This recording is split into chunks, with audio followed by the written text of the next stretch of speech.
নিয়ে ওঠা নিয়ে হচ্ছে আমাদের কাহিনী চলতেছে। এই যে এই মনসারে নিয়ে কাহিনী চলতেছে, কাহিনী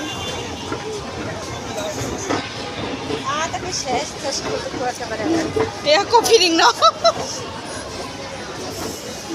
কফি দাম কফি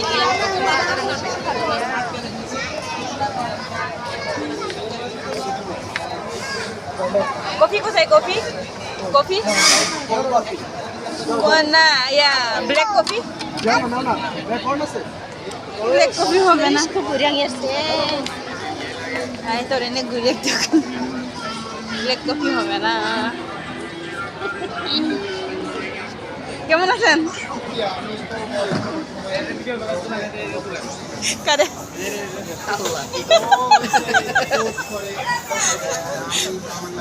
সবাই আমাদের বিদেশে আসতে চাই, তাই না?